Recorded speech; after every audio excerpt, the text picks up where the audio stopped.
In a small Joseon-era village, two brothers lived vastly different lives. Nolbu, the elder, was wealthy but greedy, hoarding his riches in a grand hanok. Heungbu, the younger, was kind-hearted but poor, living humbly in a small hut with his family.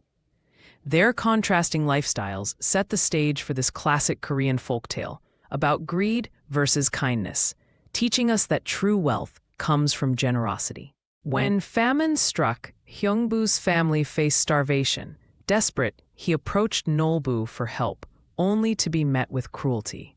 Nolbu not only refused, but mocked his brother, throwing rotten food at him. This scene highlights Nolbu's selfishness and sets up the moral conflict. Will greed or compassion prevail?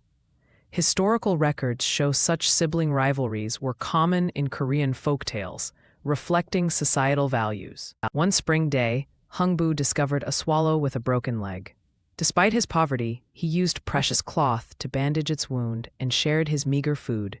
Korean folklore often uses animals as moral messengers. Here, the swallow symbolizes hope.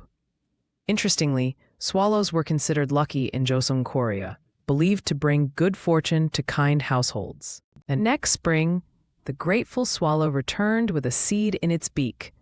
Heungbu planted it, and overnight, a giant golden gourd grew. In Korean symbolism, gourds represent unexpected blessings. Historical texts describe gourds as vessels of fortune, linking to shamanistic beliefs.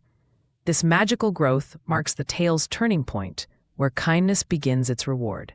When Heungbu opened the gourd, treasures poured out: gold, silk, and endless rice. His family's fortunes transformed instantly. This mirrors traditional Korean pot of plenty myths, where virtue is materially rewarded. Records from the Joseon period show such tales were used to teach that ethical living, not just hard work, brings prosperity. Hearing of Heungbu's luck, Nolbu hatched a wicked plan. He caught a swallow and deliberately broke its leg before rescuing it.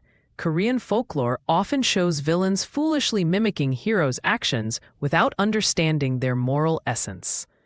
Historical scholars note this as a caution against performative kindness without genuine compassion. Nolbu's gourd unleashed nightmares, monsters, debts, and ruin. This karmic punishment reflects the Confucian principle that unethical wealth brings downfall. Joseon-era law actually punished greed severely. Records show corrupt officials facing similar fates. The scene visually embodies the Korean proverb, "Greedy hands get burned." In a touching finale, Heungbu forgave Nolbu and shared his food. This mirrors Korea's communal we culture, valuing reconciliation over vengeance. Historical texts praise such endings as embodying inhyang, benevolent brotherly love. The story closes with a powerful lesson.